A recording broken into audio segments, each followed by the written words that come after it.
siswa buat tulis.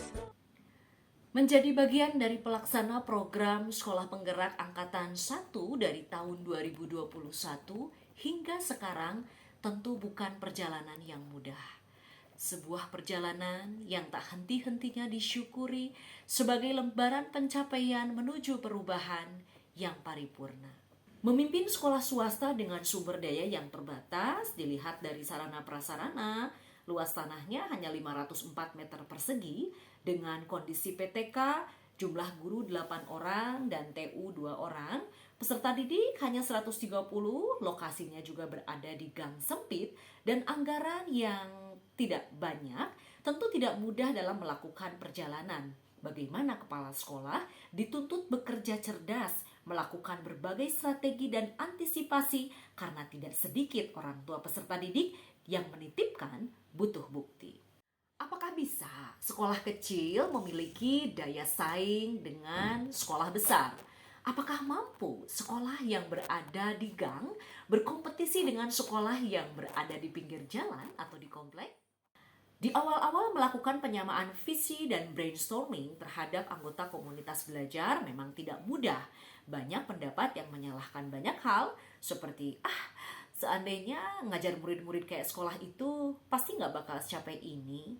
Atau seandainya fasilitasnya lengkap, aku pasti udah ini, aku pasti udah itu.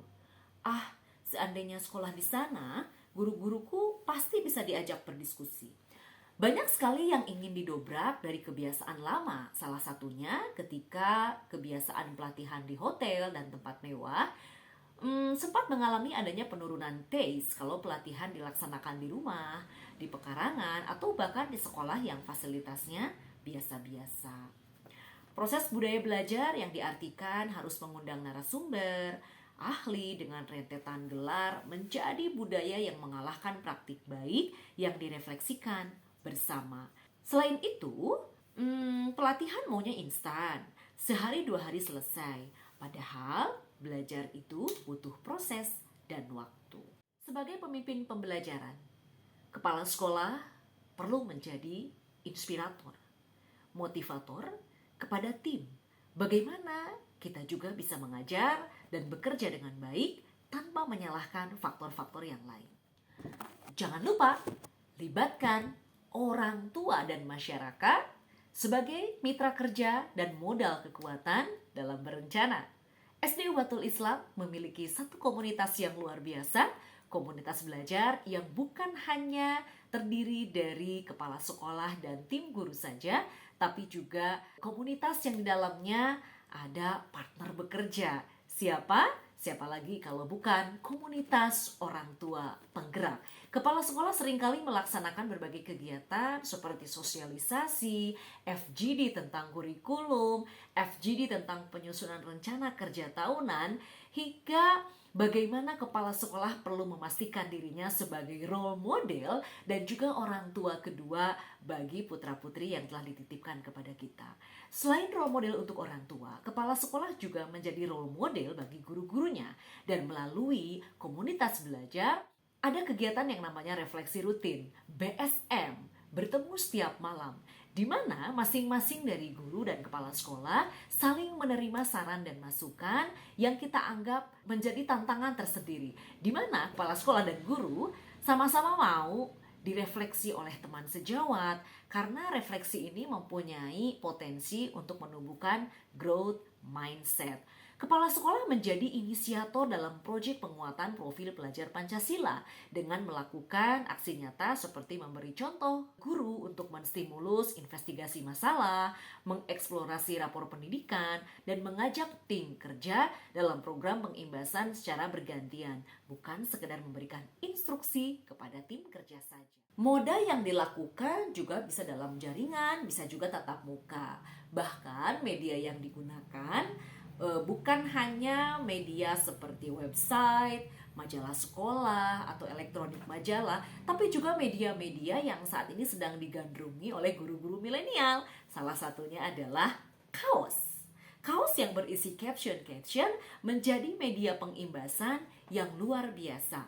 Aktivitas komunitas belajar ini sebetulnya bisa dilakukan, ada yang tentatif, ada juga yang terjadwal, ada yang rutin setiap malam, ada yang rutin setiap minggu. Untuk apa? Untuk membahas tantangan pembelajaran yang dihadapi oleh murid.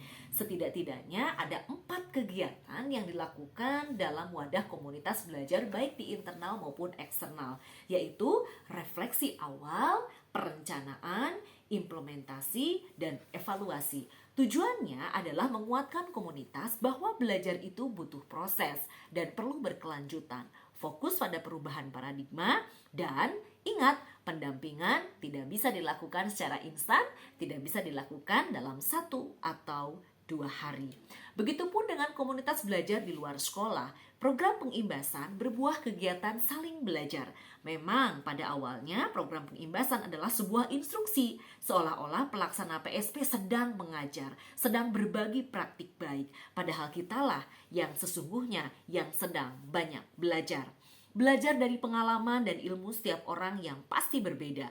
Belajar dari kegagalan sekolah lain dalam mengimplementasikan kurikulum merdeka. Belajar dari kegagalan sekolah lain menerapkan proyek penguatan profil pelajar Pancasila. Hingga semuanya menjadi penyempurna perjalanan mengimplementasikan kurikulum merdeka di sekolah sendiri. Komunitas belajar yang saat ini sedang digeluti sudah cukup banyak, baik yang di dalam kecamatan maupun di luar kecamatan, di dalam kota maupun di luar kota, di dalam negeri hingga di luar negeri, baik yang berada di bawah naungan Kementerian Pendidikan maupun lintas Kementerian Pendidikan. Salah satunya adalah Kementerian Agama dan Kementerian Kesehatan. Di antaranya komunitas internal guru inovatif, komunitas kepala sekolah kecamatan Sukajadi, komunitas belajar master teacher, kolaborasi dengan Global Academy International Network atau GAIN, komunitas belajar P5 Barito, komunitas belajar Madrasah Ibtidaiyah, komunitas belajar sekolah sehat, dan masih banyak lagi kombel-kombel yang turut menjadi sumber dan wadah belajar bersama.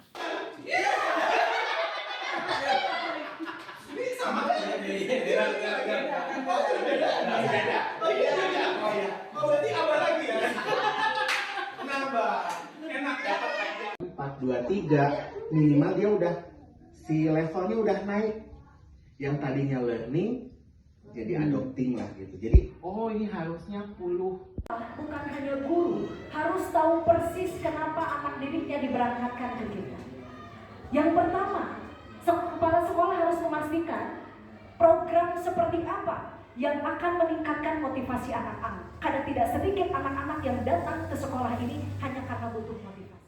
Pada akhirnya, komunitas belajar membantu kepala sekolah mengetahui kekuatan dan kelemahan yang dimiliki dari tim dengan cepat. Hal ini memungkinkan pemberian umpan balik atau feedback dengan tepat.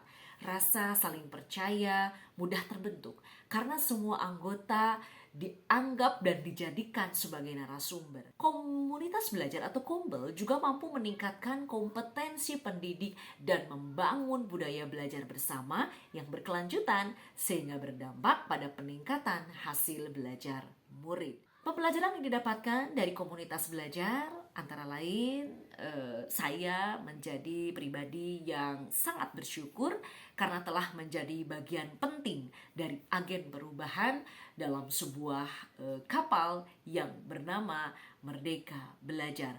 Saya punya kesempatan belajar tiap hari dan pada intinya belajar bisa dari mana saja, kapan saja, dan di mana saja. Pada era sekarang, kolaborasi lebih penting daripada kompetisi, inisiasi lebih mahal daripada instruksi. Salam perubahan.